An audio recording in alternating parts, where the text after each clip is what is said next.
All right. Good morning from here, Mr. David Lorango. Thank you for joining on this episode of the FOP Advisory Podcast. Grateful and great to have you today.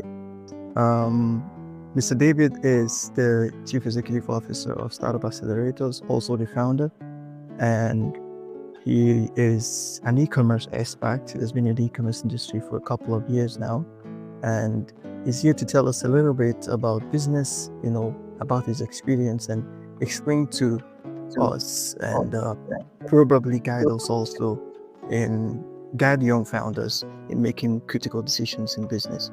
So David, has there been anything else that, is there anything about you that I haven't said already? No, just a quick background. I've been doing this for 15 years, had my agency now for several years, working with early stage growth startups and also established businesses. So that's it. All right. Thank you for that. Now let's go into it. I want to understand your vision and your drive. What is your vision when it comes to your company and your career? What is that, your vision and your drive?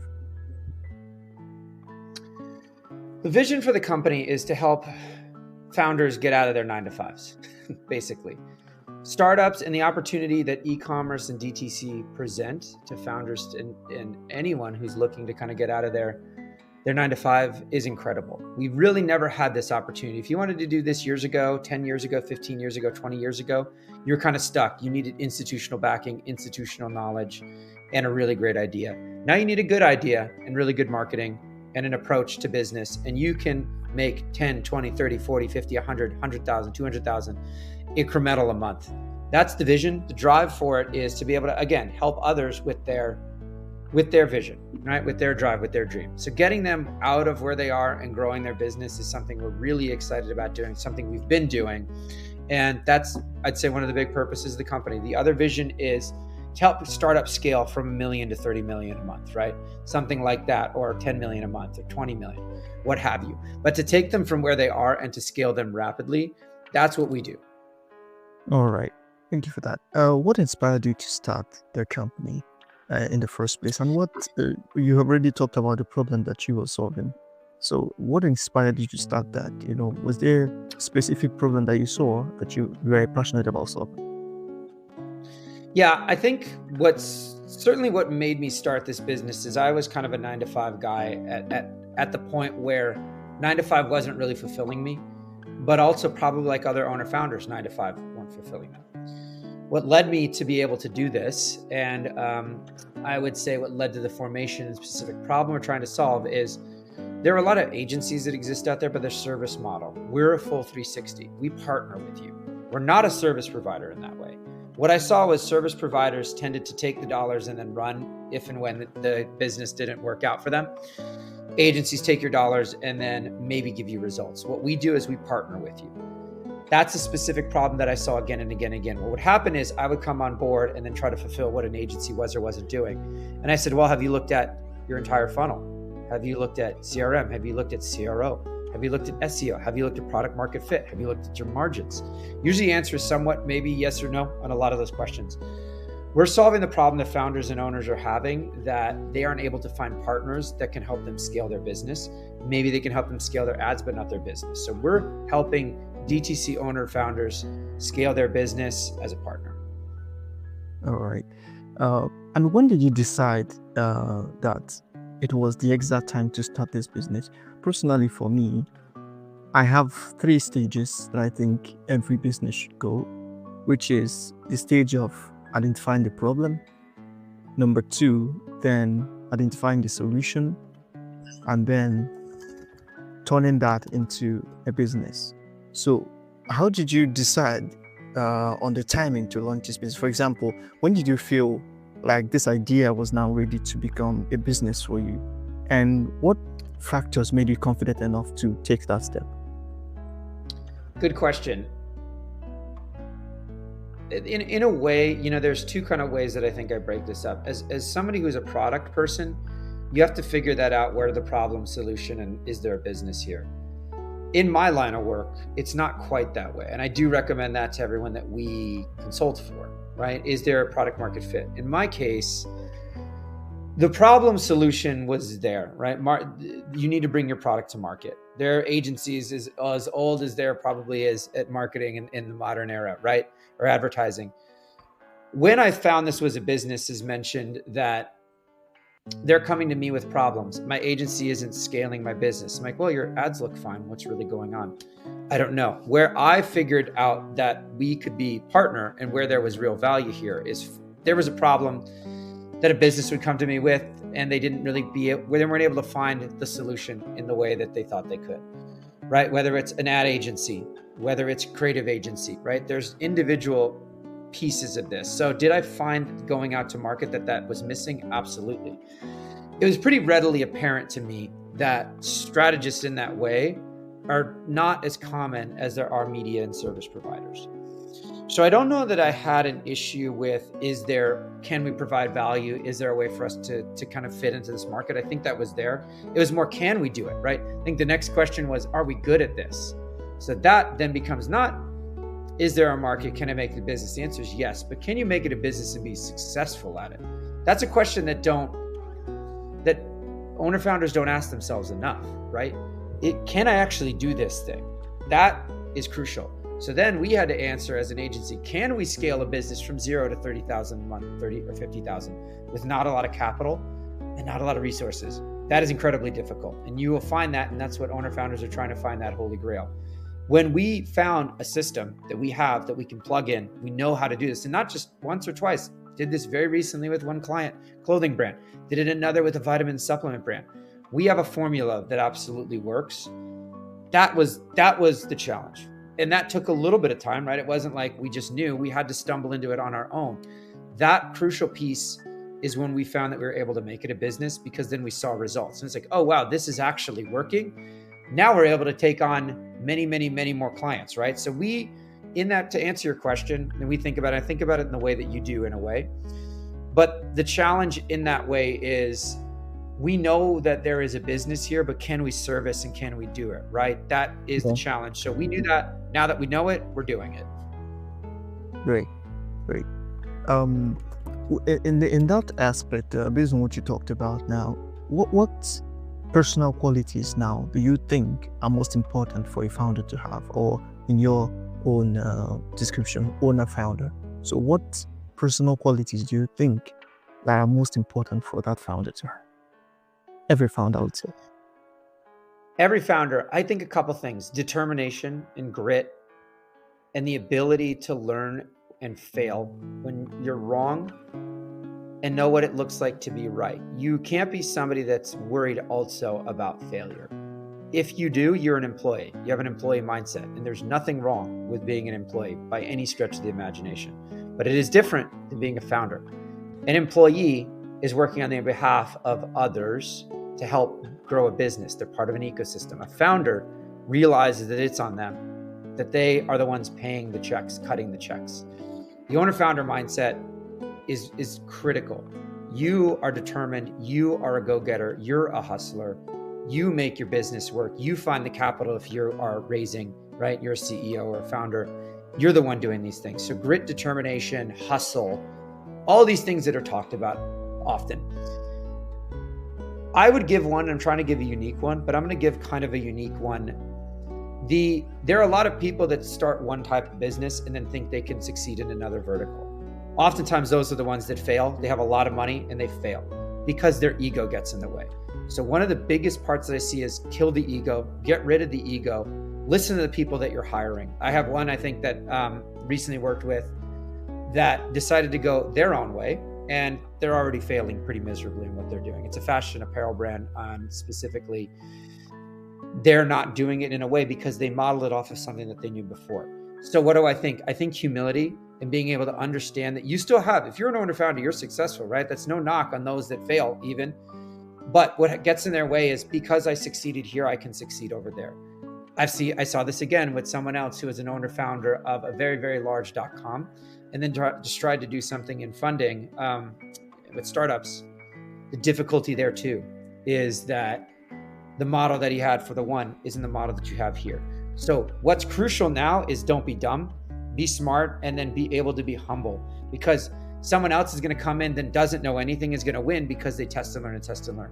And this is almost a generational thing. Where are you in your journey? But where are you? How old are you when you said, oh, I know how to do this, and then it fails, right? This is why a lot of young entrepreneurs are succeeding wildly in TikTok and others aren't. So grit, determination, obvious ones, but I think checking your ego at the door and being able to realize that just because you won once doesn't mean you're going to win again. Great. I believe an idea should be validated before execution. And I think you will agree with me on that. But I want to know how you approach this stage in your journey. How did you test and validate your idea before you committed to it? Because I believe that there was a bit of testing and validation of your idea before you committed to that. And for the founder who just have $200 in their account, $300 in the account, $100,000 in the account, and want to commit it to a business, how do they validate that idea? Do they talk to potential customers, build prototypes, and learn from that? How do you suggest they go about that, and how did you go about your journey? Praise, I think validating your product and making sure that you know that there is a proof of concept is vital. One of the dumbest, foolish things I see any owner founder do is think that their idea is gold before they even know where the gold is. What that looks like is over investing in product, buying up product, heavily investing. So testing and proof of concept is crucial. You look at Mark Zuckerberg, I think he has a great quote, and I'm going to probably butcher it, but look at it. He said, it's not a business until it's a business. What that means is what you're doing is still a side hustle until you've proven that people actually want it. How do you do it? That's a question. We do this very simply. We have, again, a model that I use, that I even use in my own life. I invest small and then invest large. Invest small and test. What that looks like as an e-commerce business is bring your product and website to market and understand the data and the metrics. Are people adding to cart? Are they doing what you need them to do? If the answer is no, you either have a product market fit problem, or you aren't messaging it correctly, or you just don't have the right product. So I usually say take minimal investment and get some signals, get some signs, get some early data. For me, the answer to that question is early data. Early data is going to prove it out. And early data is not my friends like it. Anybody listening to this podcast, if your friends like it, that's largely useless. Yes, of course, some of your friends are going to know, but are your friends going to be the only ones buying your product? And will their friends make a business for you? They will not. So proof of concept is something even in e-com, like, are you getting early sales? Are you somewhat profitable? I mean, early sales, frankly, is a good example. So I say, yeah, test with ever minimal amount that you can, small, and then invest slowly over time. You're absolutely right. There's no way that I would recommend doing a business if you didn't get early data and early reads, right, on any of it. Yeah. And in a case where the founder now identifies that they need to pivot from this idea, from this business model, how do you suggest they go about that? And from your experience, how do they react to that adaptation from a different business model? Great how question. do they pivot from there? Mm-hmm. I mentioned the footwear brand. I don't know if they're going to pivot their model if they're stuck. So some people are just stuck and they're not letting the data tell them. But the ones, and most of them, so the answer is, how do they pivot? What do they look like? Most business owners want to make money, right? They're part of the reason they're in business. Now others for their passion project. But if they're not making money, vast majority are going to realize something isn't working. How do you pivot? One of I think the CEO of Netflix tested and learned and figured out over time, and he said he wished he would have done this and learned sooner, that the subscription model was the way to go. Because before that, they were just having product being sent or the discs being sent, and then they'd send it back. And they realized, oh, wow, subscription service makes the most sense. Their business owners I have found very receptive to thoughtful, meaningful, one-to-one conversations. When I have that and say, look, this isn't working, I think they know that. I'm not there to tell them something they already know. They're not generating revenue. I'm just putting it in a way that is clear to them, that makes sense. Okay, well, what do we do next? It's the what do we do next that happens.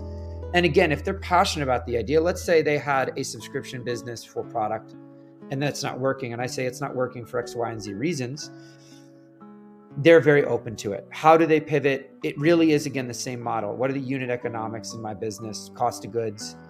What's the scale opportunity? What's the product fit opportunity, product market fit? They're very open to it. I would say the vast majority of the time, certainly if they've hired me on consulting or what we're doing, they're very receptive to changing the model if it makes sense. Great. We'll come back to product market fit a little bit. We'll come back to that later. But you talk about pricing. So I believe that setting the right price is a very, very critical decision. And understanding the value of a product will be vital to setting pricing. So how does a founder determine the cost of a product? I believe we have discussed before, and you talked about service businesses being easier to set a price for based on maybe you can look at the market and see what is it. But for the product business, how do you determine the cost of a product, and how do you measure the value of a product to be able to determine the price for that? Great question. And I mentioned, we talked about my business and being able to find services model. It's also like, well, what's the value you're bringing versus what we're bringing in? You can kind of do that math pretty quickly, but it is similar in a mathematical way for a product. We test through Microsoft Clarity and through IntelliGems. Part of what we do is price elasticity testing. And we find the right point at which you have an influx of orders and you're still profitable. Most brands don't do this. It's a great question to ask all of them, Praise. And I think it's the right way to think about anything in a business. You're right. Price oftentimes is where brands have a problem with conversion. It's not their branding. It's, I don't want to pay for this, or I'm not convinced to pay at that particular price. I don't wish to pay for it. So we do testing. We do a lot of tests. We use IntelliGems and we use Clarity and we use other tools. And we test and test and test. And then when we find the right one, we go to market with that writ large. So it goes back to, again, what we were talking about, which was how do you know when it's time to pivot, or how do you know when you're doing something right, and how do you know when to invest?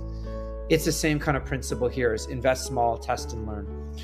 You also can do some product market research. A lot of people do use ChatGPT. What are the consumers willing to pay? You can use something like Amazon, and we use Helium 10, which allows you to see sort of price elasticity of the product. So you're right. I mean, it's not talked about enough. Price and price sensitivity is crucial and vital. When you have a good brand and you have a product that people want, then you have to wrestle with your margins, right? So it's a more mathematical concern in a lot of ways than I think most owner founders think about. But it's certainly one of the most crucial, because when you find that specific dollar amount that they're willing to pay, you have an inflection point, right? So let's say your conversion rate is 0.5%. You change your price point by 30%, and then your conversion rate increases by 70%. Now you're moving volume. You're using unit economics and volume. So enough of that has to be baked into the way you're thinking about and testing as a business owner. So many are just focused on meta. So many just focused on, why aren't my ads working? It's part of it. And it goes back to why I founded the agency that I did, is because holistically, if you're not thinking about things like price, unit economics, along with brand and your ads and your advertising, then you're not really going to find your sweet spot.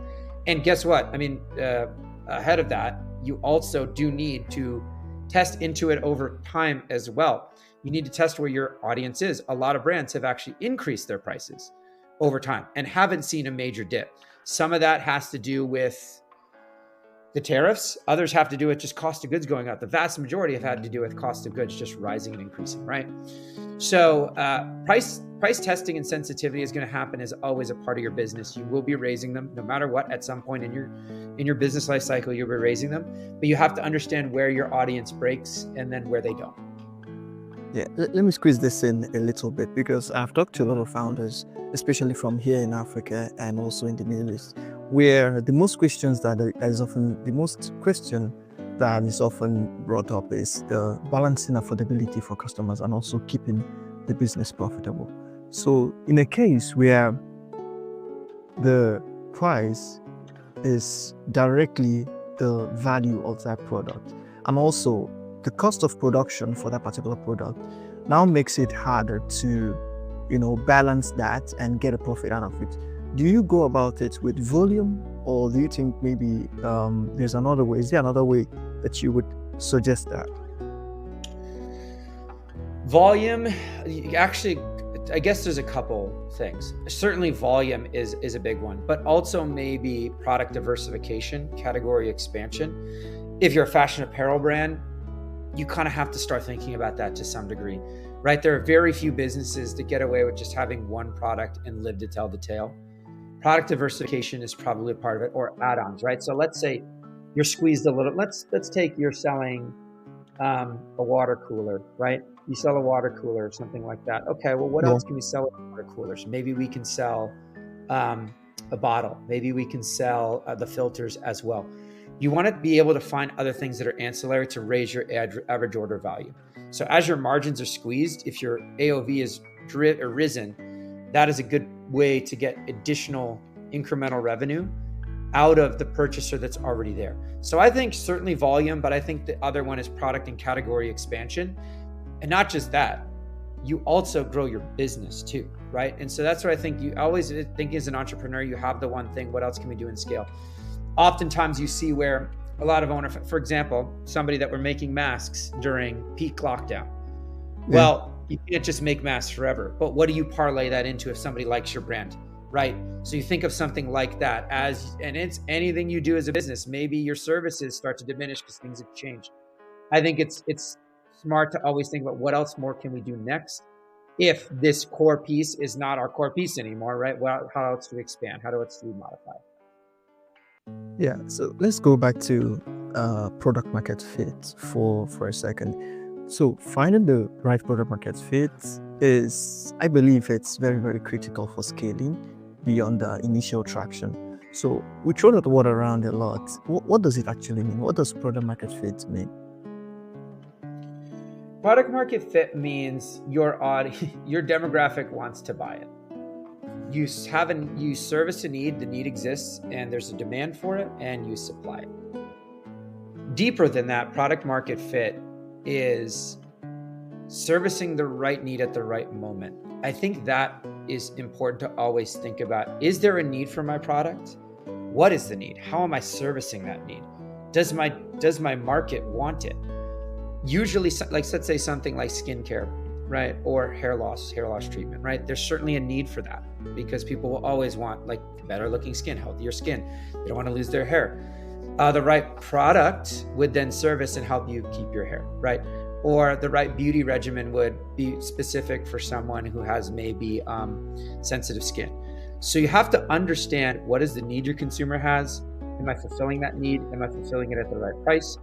And am I also a brand that they will then want to identify with and become a part of? So I think product market fit is certainly just basically, does your audience want to buy it? But then beyond that,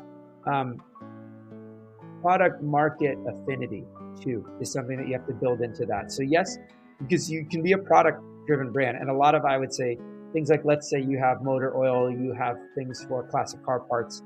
Okay, there's an obvious product market fit there, and then it goes back to price. But you have to also build a brand within this. So product market fit doesn't sometimes, when you think about it, you can neglect something like, okay, for example, I'll give a good one. PG water. People were buying bottled water, but no one felt like they loved their bottled water before that. Did they love their Arrowhead? Probably not. Dasani? No. They carried it around. It was a commodity. People need water, but they did the market for, I feel like I'm carrying a luxury good, was then fulfilled as well within the water. It's a commodity. Same with coffee. So I would say my nuance here is when you're thinking of your product market fit, also think about being a brand that can drive some love and infatuation with what you're doing outside of just servicing the market's needs. Yeah. So in your experience, for example, for me, I would agree that, the most important thing in my line of business would be talent. I work in cybersecurity, and in our field, talent is important. So in your field, and also, what is the best thing? Let's just go to what the best single advice that you have ever received in your entrepreneurial journey. For me, it's don't compromise on talent. So for you, what is that? Damn, the best advice on my entrepreneur, probably something similar. Praise. I think when I started this business, one of the biggest pieces of advice that I got from people were, don't have a partner unless that partner is bringing something to the table. And I think if you extrapolate that out, it's probably talent, but I think probably writ large is work with people that are willing to, and want, not willing, want and are doing and are being and have the same goal and vision that you have. That's similar to yours. I think talent, don't compromise on talent. I think that's great. Similar to mine in terms of partner with somebody who doesn't want what you don't want. But for me, it was don't work with people that don't want the same thing you do at the end. So I take example, if I have clients that aren't willing to do the work or aren't willing to grow and be big or don't have the right mindset, right? So for example, I want to grow somebody's business. If they're focused on the minutia and the business is growing, but they're still focused on minutia, we're not the right fit together. We're not going to grow your business. You need somebody else who kind of focuses on the margins. We are focused on growth. There's a reason we're Startup Accelerators, not startup penny optimizing. Of course we do that. We do that very well. But that's in big numbers, right? We're going to save you $40,000 because you're not spending it stupidly. The best advice for me is partner with people that want to do what you want to do and want to grow the way that you want to grow. Because guess what? You're going to grow their business. They're going to grow yours because you're going to have great stories. If you aren't working with people that are thinking like you and want the same things as you, you're not going to succeed, or you're always going to be in a smaller place than you would be. So that is kind of my don't compromise on the types of people. Don't just chase clients to chase revenue. It's going to hurt you in the long run. Find the right fit. That's absolutely critical. Yeah. So in that as we are in that lane also, I have heard people talk about hiring A players is going to significantly boost the success rate of a company, of a startup. So in that angle, I understand it a little bit, because when approaching an investor, maybe venture capital firm, they want to see the team. A lot of them value the team. So has this been true for you? Has it been about hiring the A players in your industry? Or do you also think there are people also that will say that it's important to hire those who have not really achieved anything and are curious and driven to achieve something and have something they hold to their career? So maybe that will boost their ability to work and ability to contribute to the mission and to the vision of the startup. So do you think, what side are you on? Are you the side of those who say hire the A players and then let them scale fast, and then those who say, okay, hire the new guys and then let them understand you and follow with you and grow with you? It's not an either or for me, but I'm going to tell you my thought process. I think you do need both in your organization. You should hire A players that are going to help you grow your business very quickly. So for me, in any discipline, the person who runs our Amazon discipline, he's exceptional. He's phenomenal. He's an A+ player. He does what I do on DTC. I don't need to check in with him. He checks in with me. We understand and have the same goals in mind, right? Crush it for clients. That's it. And obviously do what you can when you aren't doing that, right? No, you don't crush 100% of the time, but you can get there if you're working with them smartly. At the same time, A players cost a lot, right? And they also have other opportunities. And if you invest in them, they can also leave, and that's fine. That's just the nature of business. I think I stack my business with a few A players and then people who can become A players, because they're going to be hungry. Eventually this business, when I sell it, I can't do it on my own. I need to find a replacement David. I need to find a David that can do what I do right now and grow them into it so that they have some investment in the business. So that has to be a part of it. I have to find the young guys who are willing to learn, the guys and girls willing to learn and grow and scale this business with me, and incentivize them. Because the A players may take your business or may not, but they will also have other things going on, but you will need them. But I think if you don't find those people that you'll invest in over time, it's going to be hard to scale your business profitably too, in the long run. In the short run, you're A player. So that's what I said. It's not an either or, it's where you are in the journey, what you need. I will always say the A players are going to be worth it. I have found that versus having to you're going to burn through 3 just to hire the one, and you should have just done that to start. But you should always be on the lookout for hungry talent. Yeah, we've talked about this a little bit, but I want to know, I want you to share again your perspective on leading people. How do you define your role as a leader? Are you more hands-on, or do you just create an environment and then, let the team, leverage that environment? I I think I need to be more hands-on. I think, and it goes back to what we just talked about, is when you have A players, you don't need to be that hands-on. You create the environment and opportunity and openness. As a leader, I'm usually give them everything they need. I do still need to give guidance. I think guidance is most critical. Telling them, hey, you need to talk to the client more. You need to give them this. I'm noticing where you're missing. I think leadership for me now is finding their pockets of strength and weakness and helping them on the weakness, and then buffering them out and helping them also on the strength part of it. So leadership for me is seeing where they are in their journey, helping them grow and find those weaknesses and get better at them, whether it's client management, whether it's commenting, whether it's reporting, whether it's just touch bases, right? Leading them in that coaching way. I think of myself more at this point as a coach. Leader, as the business grows, I think it's going to be more about the vision and where they are in their career.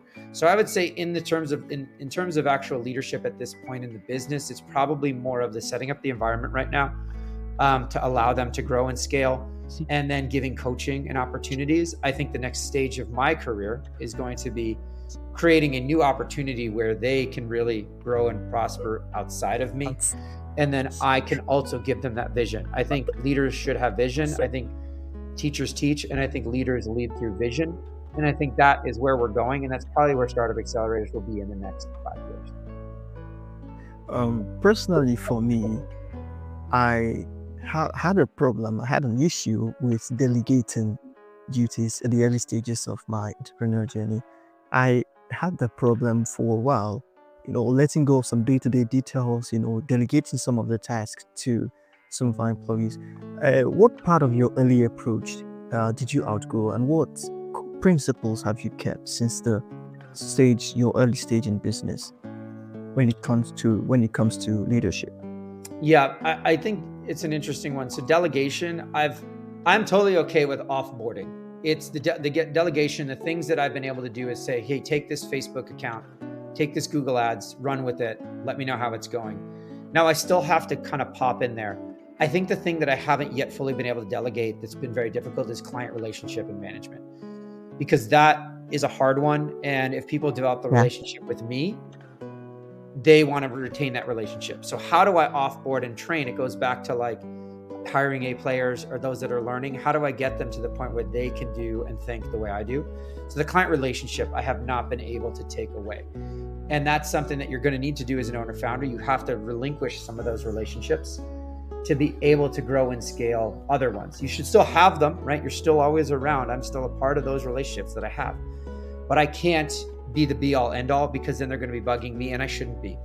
So offboarding that is certainly, I would say, in the next phase of my career, being able to still maintain great relationships with clients, but then also how do you grow and scale other relationships? And that usually is because you have somebody else doing X, Y, and Z. So over time it is, hey, trust this person for this, trust this person for CRM, email, etc., and then bring me in as needed. And I'm still going to be watching over it. This baby isn't going to be neglected by any means, but you get the idea. Eventually it is, how do you build the relationship larger, right? It's always nicer to have more friends, right? Just like it's nicer to have more people looking at your account than not. If you only have the one friend, you only tend to be focused on the one thing. So I think of it that way. And it's not that it's hard for me to outgrow it, but I have to train them and teach them how to do that. Yeah.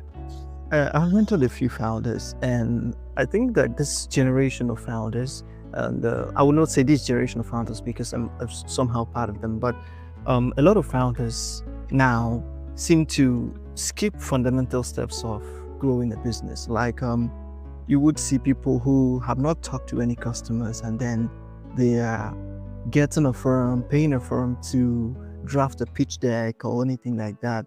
So, and sometimes you just cannot convince them that this is not the way to go. So perhaps I have tried to convince a few people. Perhaps you can convince them with your experience. So what mistakes and blind spot do you think the new founders are, experiencing, And how will you advise them to go about starting a business? I have tried my best, but perhaps you can try yours too. So the question, what are the blind spots and pitfalls that they currently have, and how do I advise around those? Yes. Good question.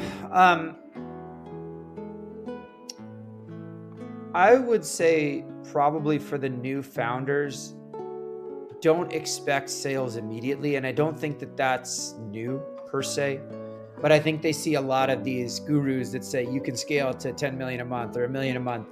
You can do that and you will do that. But I think the pitfalls are have some cash and capital and know what you're willing to invest and burn in the short term so that you can test and learn and iterate. Any new founder, probably if you're getting into this to immediately make cash, it's not the right mindset. And I advise against it, because then you're going to make poor decisions because you're desperate or you're nervous that you're blowing cash on something. So really the way to think about it and the way to get around that for me is test and learn small, invest small, like you mentioned much earlier on, product market fit. My advice generally is let's take this slow. It's going to happen. It will happen. We will find that break, but you have to let me know, and you have to think about at what stage of this are you comfortable burning cash to be able to then make it. So it's very rare that owner founders come out of the gate with something amazing and then they're just wildly profitable out the gate. So I think that mindset shift is just, okay, I'm willing to make this work. As I mentioned, I'm going to grind and I'm going to hustle. I'm going to understand the fundamentals and we're going to get there. You work hard in that way, you will see results. All right.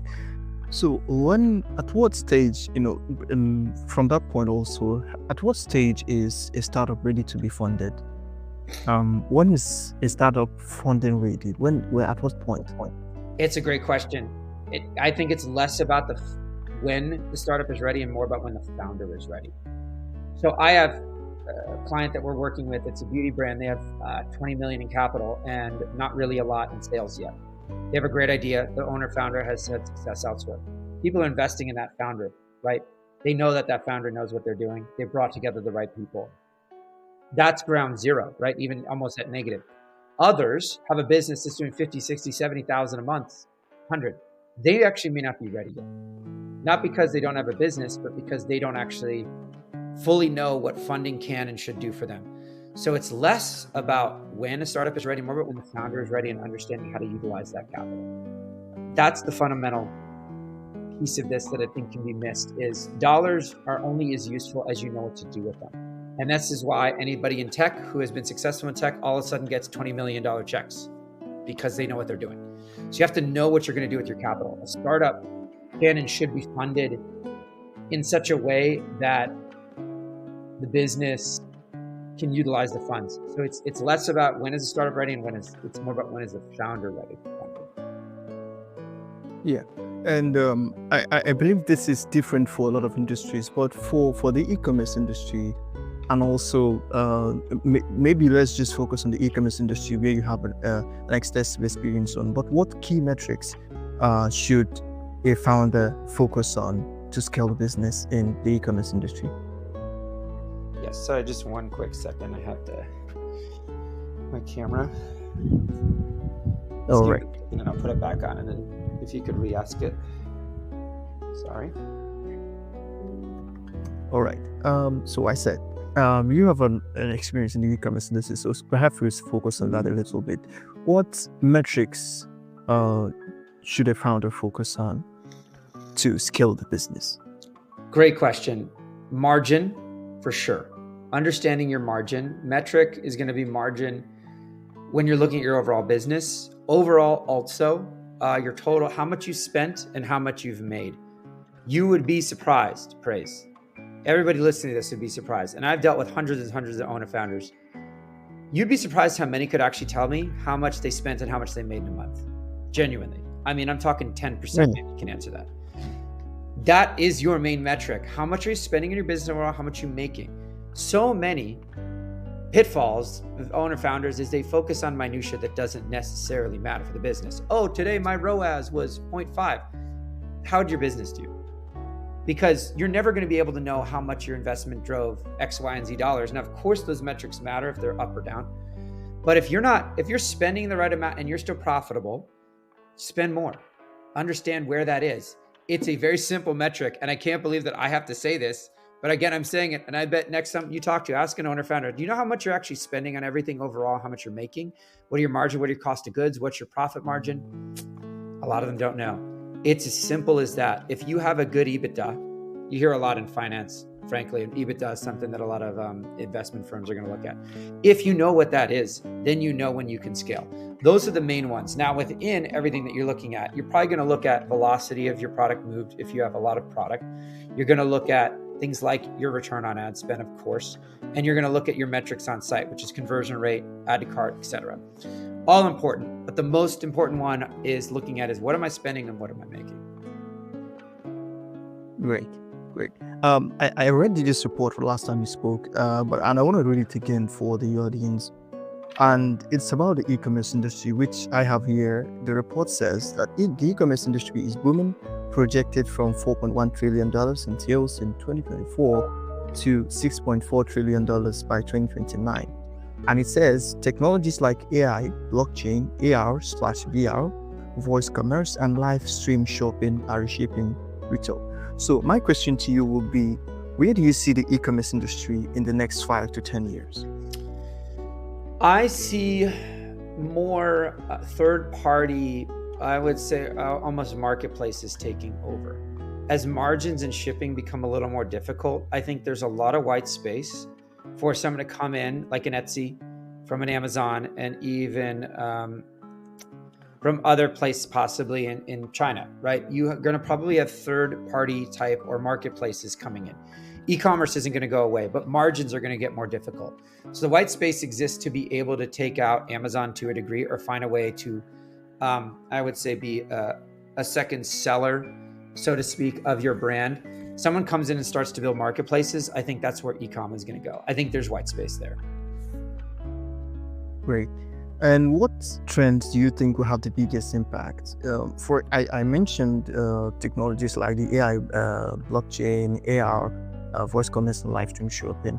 What emerging trends do you think will have the biggest impact? And how should e-commerce businesses plan the adaptation towards this emerging trends? Well, I think you're right about AI. AI is certainly going to be a big one. Probably the thing that to think about as emerging trends too, in capital and capital investment.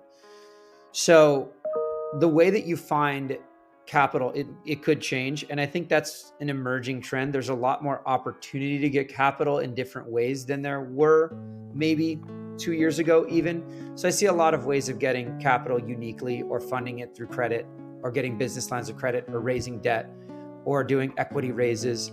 I think those are interesting trends that are starting to emerge. More financial products are coming on the market. So those business owner founders looking for investors, I think that's a change that they need to you should pay attention to and take care of, and thinking about how they should get funding for their own business, because you do need capital to scale. And I think a lot aren't thinking about it nearly enough. But also outside of that, owner founders should be looking at AI, and AI is going to change the game. It's going to change the game creatively. It's going to change the game in terms of optimization. I think all of those at a high level are things that are changing the game right now.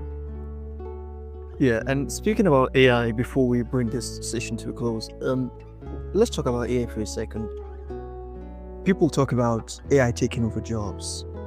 And a lot of people are panicking over that, especially those who have their 9 to 5 and all of that.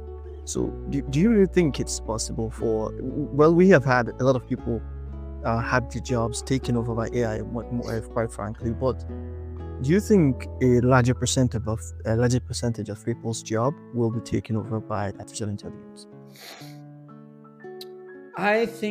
Here's what I think. I think like every technological change that happens, there's always a fear that what exists will be replaced. The reality is what exists will be replaced. That's how technology works, right? Whether it was the car, whether it was cleaning, right? When cleaning went away when you had the washing machine, whether you had the internet. But we have more technical jobs than we've ever had. The job infrastructure will change. The current jobs are going to go away to a degree, and they're going to make way for new and different types of jobs. everyone's always worried about supplanting what exists now. Yes, but that is also what technological innovation does. Things change, right? That's a good thing, but it's scary in the moment. Change is scary no matter what, because you don't know what's going to come. And that's exciting too, right? Sometimes the worst things in life are do the same thing over for the next 50 years, and it's kind of dull and boring. Things are going to change. Jobs that exist now absolutely will be taken out. 20% could be my guess, 25, but that 25 is going to be replaced by something completely new. So the change is going to happen. It will happen. Learning AI is the best thing that everyone can do. Just like, remember learning coding 15, 20 years ago? It's the same kind of idea. AI and AI tech, it's going to just be a whole different ballgame.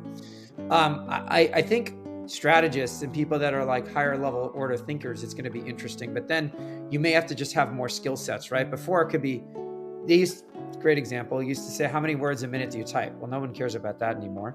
Typing was an essential skill. Now maybe using AI will be the essential skill. So it's going to evolve. It will take jobs, but it's also going to create, I think, a plethora. And that's what I think the market is betting on at the moment too. Yeah, considering that you just gave a metric of 20% of jobs being replaced by artificial intelligence, what careers do you think are most in that line, that 20%, that 25%? What careers do you think are in that lane that will be probably replaced by that, either totally or maybe partially? Careers that I think will be taken over, things like that we're doing media buying is a good example. Media buying, clerical work, probably even some light contract work, anything kind of in that entry level, data entry taken over, clerical work taken over, some financial planning taken over. There's a lot that's probably going to be replaced in the very short term that I think exists within our ecosystem at the moment that will be removed. Obviously hard skills won't be taken over, but any tech involving, I would say light data entry or processing, again, things like ad buying, media buying will be taken over. Even customer service, that's probably a big one. That's probably the one that's going to be taken over some of the most. You probably have somebody who manages AI rather than individual customer service reps. Those are just some of the ones that I could think of in the short term that'll be taken over by AI. Yeah. And for some of these careers that you've mentioned right now, how much time do you think they have till their job is taken over? Great question. How long do these careers have? If I'm a betting man, 3 to 5 before they start really going the way of no one really hiring for those roles anymore. I don't think it's a 1 or 2 year thing. I think it's probably a 5-year stack that you have before these, even recruiting. But I think you probably have a 5-year window before these really start to go away completely. Great. Thank you, David. Thank you for joining us today. David is the CEO of Startup Accelerators. Please visit startupaccelerators.com. Have a great day, David, and we will meet again soon. Thank you, guys. Really appreciate it.